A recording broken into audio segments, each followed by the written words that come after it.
Hi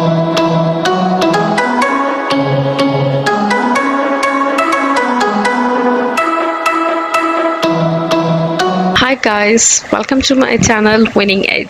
guys, उम्मीद करती हूँ ट्रेनिंग के जितने भी पिछले लेसन्स हैं उसमें आपने बहुत ही आसान तरीके से सारी लेसन्स देखे होंगे और सीखा होगा कि किस तरह से हम एक्सेल को यूज़ कर सकते हैं। सो गाइस, आज हम अपने लेसन नंबर 12 को कंटिन्यू करेंगे डेटा वैलिडेशन के पार्ट 2 के साथ।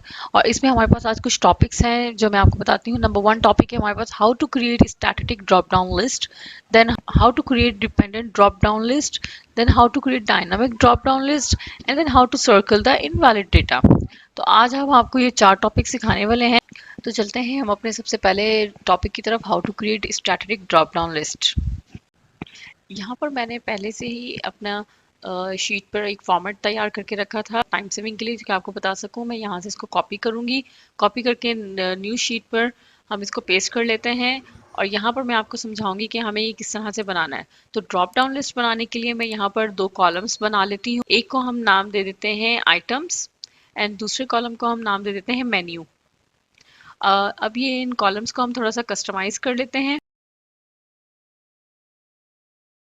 अच्छा, ये देखिए, ये हमारे पास आइटम्स एंड मेन्यू का कॉलम तैयार हो गया है। अब आपको मैंने एक शॉर्टकट की बताई है डेटा वैलिडेशन के कॉलम को ओपन करने के लिए, ऑल्ट डी एल प्रेस करेंगे तो हमारे पास ये हमारी डेटा वैलिडेशन की विंडो ओपन हो जाएगी।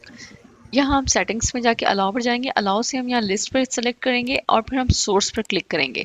सोर्स पर क्लिक करके हम अपनी कैटेगरी की पूरी लिस्ट को सेलेक्ट करेंगे एंड देन ओके कर देंगे। तो ये यहाँ पर देखिए हमारे पास आइटम्स के पास हमारी ये ड्रॉप डाउन लिस्ट तैयार हो गई है। अब यहाँ हम क्लिक करेंगे तो हम जो भी हमें ऑप्शन चाहिए होगा, जो भी आइटम्स या कैटेगरी में चाहिए हम उस पर क्लिक करेंगे तो वो हमारे पास सामने आ जाएगी। तो इसको कहते हैं ड्रॉप डाउन लिस्ट। अब हम चलते हैं अपने सेकंड टॉपिक की तरफ, how to create dependent drop down list. Dependent drop down list क्या होती है, तो मैं आपको ये समझाने के लिए अपने सैंपल में जो बनाया हुआ है मैं उसमें आपको समझाती हूँ, उसके बाद हम इसको बनाना सीखेंगे, ठीक है। अब जिस तरह से देखें, मैंने normal static drop down list बनाना सीखा थी, तो हमारे पास इस तरह से लिस्ट में ये आ रहा है। अब हम ये चाह रहे हैं कि हमारे पास जो ये इतनी कैटेगरीज हैं, जो हमारे आइटम्स हैं, इसमें से इनकी जो लिस्ट है, इनका जो मेन्यू है, वो हमें जो मैंने एक आइटम सेलेक्ट किया है उसका पूरा मेन्यू हमारे पास आ जाए। और अगर मैं ड्रिंक सेलेक्ट कर रही हूँ तो मेरे पास ड्रिंक्स का मेन्यू आए, अगर मैंने फ्रूट सेलेक्ट किए हैं तो मेरे पास फ्रूट्स का मेन्यू आए, और अगर मैंने स्नैक्स सेलेक्ट किया है तो मेरे पास स्नैक का मेन्यू आए सिर्फ। तो इसको कहते हैं डिपेंडेंट ड्रॉप डाउन लिस्ट। तो आइए चलते हैं, हम आप सीखते हैं कि इसको बनाएंगे किस तरह से। तो इसके लिए चलते हैं हम अपनी प्रैक्टिकल शीट पर। यहाँ पर हम अपनी पहले जितनी भी हमारी मेन्यू की लिस्ट है उसको सेलेक्ट करेंगे। किस तरह से हमने सेलेक्ट किया, उसको सेलेक्ट करने के बाद फार्मूला पर जाएंगे, फार्मूला से हम क्रिएट फ्रॉम सिलेक्शन करेंगे। यहाँ पर हम टॉप रो पर क्लिक करेंगे और ओके कर देंगे। अब हमारे पास यहाँ पर देखें लेफ्ट कॉर्नर पर यहाँ पर हमारी लिस्ट प्रिपेयर हो गई है। ये देखिए, इस तरह से ये हमारी लिस्ट बन जाएंगी। हमने क्या करना है, अब हमने मेन्यू पर क्लिक करेंगे, इसके बाद हम यहाँ पर फॉर्मूला ऐड करेंगे। फॉर्मूला ऐड करने के लिए हमें डेटा वैलिडेशन में जाना पड़ेगा। डेटा वैलिडेशन के लिए हम अपनी शॉर्टकट की यूज़ करेंगे। उसके बाद हमारे पास ये विंडो ओपन हो जाएगी। विंडो ओपन होगी तो हमारे पास अलाउ पर हम लिस्ट पर क्लिक करेंगे और अब हम सोर्स पर हमारे पास यहाँ पर इफ़ का फॉर्मूला ऐड होगा। तो ये फॉर्मूला ज़रूर नोट डाउन कर लीजिएगा अपने पास। हम अपना फॉर्मूला ऐड करते हैं, is equal to if open bracket, हमारा जो ये सेल है हम इसको सेलेक्ट करेंगे, is equal to inverted comma fruits, inverted comma close, comma, then again fruits. Spellings का ज़रूर ख्याल करिएगा क्योंकि स्पेलिंग्स में अगर मिस्टेक होगी तो हमारा फॉर्मूला गलत हो जाएगा। तो कॉमा किया। अब इसका मतलब यह है कि अगर हम इस सेल में हमने अगर फ्रूट्स पर क्लिक किया है तो हमारे पास फ्रूट्स की ही लिस्ट ओपन होगी, और स्नैक्स करेंगे तो स्नैक की लिस्ट ओपन होगी, और अगर हम ड्रिंक्स करेंगे तो हमारे पास ड्रिंक की लिस्ट ओपन होगी। यहाँ पर हम अपना फार्मूला कंप्लीट करते हैं। इफ़ का फार्मूला, इफ़ ओपन ब्रैकेट, दोबारा से हम अपना सेल सेलेक्ट करेंगे, is equal to inverted comma drinks, inverted comma close, comma, again drinks लिखेंगे, कोमा, देन अगेन हम अपना फार्मूला कंप्लीट करेंगे। इफ़ ओपन ब्रैकेट, अपना सेल सेलेक्ट करेंगे, is equal to inverted comma snacks, inverted comma close snacks, और अब 3 बार हम अपना ब्रैकेट क्लोज करेंगे क्योंकि हमारे पास लिस्ट में 3 कैटेगरीज थी और ओके कर देंगे। तो ये यहाँ पर हमारी डिपेंडेंट ड्रॉप डाउन लिस्ट बन गई है। अब हम यहाँ आइटम्स में जो भी अपना सेलेक्ट करेंगे वही हमारे पास मेन्यू पर हमारी पूरी लिस्ट ओपन हो जाएगी। अगर हम ड्रिंक्स सेलेक्ट किए हैं तो ड्रिंक्स हमारे पास मेन्यू ओपन हो जाएगा। अगर हम फ्रूट सेलेक्ट करेंगे तो हमारे पास फ्रूट्स का मेन्यू ओपन हो जाएगा। तो इस लिस्ट को, इस तरह से लिस्ट बनाने को कहते हैं डिपेंडेंट ड्रॉप डाउन लिस्ट। उम्मीद करती हूँ कि आपको हमारे ये दोनों टॉपिक्स अच्छे से समझ आ गए होंगे। अब हम चलते हैं अपने थर्ड टॉपिक की तरफ। हमारा थर्ड टॉपिक है how to create dynamic drop down list. Dynamic drop down list क्या होती है, मैं आपको सबसे पहले बता दूं कि डायनेमिक ड्रॉप डाउन लिस्ट और static drop down list mostly similar है।